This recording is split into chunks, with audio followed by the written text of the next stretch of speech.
Hi, I'm Hunter Broadwell. And I'm Jennifer Broadwell. And we've been married for almost 24 years. We had met in college, had been dating for a few years, and Jennifer was like the very kind of wisdom-minded, responsible, career-focused person. She's always been wise with money and a good steward. To me, money was for spending on hobbies and interests. I feel like Hunter's generosity and like natural bent toward that like balances with me just feeling like, all right, I've got to be a great steward of everything and make wise choices, and I think it balances. And I think over time we learned how to do life together in that way. And I think it depends a little bit about like how your heart has been shaped by God. And so, I think you can think about it from two lenses. There is kind of the scriptural example of the gift of generosity. And so, in some of Paul's letters where he lists out spiritual gifts, like giving generously is one of those things. And so some people, the Holy Spirit just empowers them to be generous. Their generosity flows from another place. But for those of us who don't necessarily have the gift of generosity, we're called to practice the discipline of generosity. I think it really boils down to saying, I see the ways in which I tend to trust what I see and what I touch. I tend to fixate on what I want. I trust on my own ability to kind of pursue and secure myself and take, when life in the Spirit and the way of Jesus is more about receiving things. And so practicing that discipline of letting go, practicing the discipline of pouring out instead of damming up is going to be inclined to maybe loosen the grip of other things on your heart, particularly our tendency to trust in things that are just seen.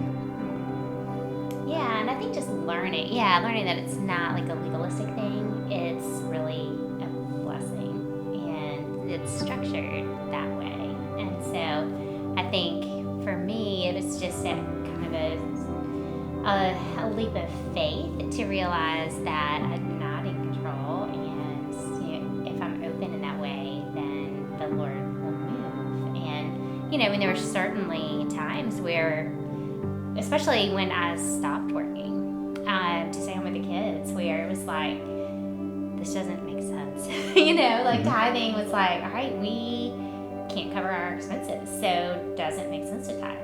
And but we talked about it, and we just really made that step of faith, and somehow the numbers worked.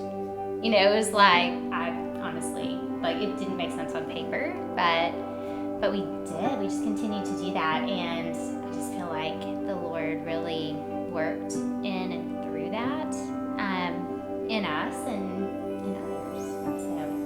So. We have always, consistently seen fruit out of those decisions. And I wouldn't equate it to we've experienced this material blessing because we made this material sacrifice by any stretch. Because that's not at all how we would think about it. But the Lord has taken care of us in extraordinary ways, and we look around and am amazed by the sweet things that He has done in our life, things that are tangible and things that are not. I understand that it's hard. It's a stretch, and especially if it's not something that you necessarily grew up doing, that can be really hard. And then also just, things are expensive. So just life today is expensive. So looking at what's the other side of it, of, truly, if you're trusting Him in all areas of your life, and you will take just whatever step at a time it makes sense to follow Him in that way, I just feel like there's such freedom on the other side. And so that's what I would say. I would say it's freedom that comes on the other side. It's just like the desire to have things that are real and substantial. Like you might want to invest some of your money in land because it's not going anywhere. Sometimes we invest some of our money in stock that's like blips on a computer screen, and that's like more ephemeral. But I think what Jesus is saying is when you devote your wealth, when you devote like your real wealth, your trust, in something that is eternal, that is a completely secure investment. It is the only completely secure investment, because everything else is going to perish. Everything that we think is so secure is going to perish. So you want a zero risk investment, devote, yourself and your best to generosity, because, like I've spent money in a lot of ways that I regret. I've made like a bunch of purchases that I regret, but I can't think of an act of generosity that I regret.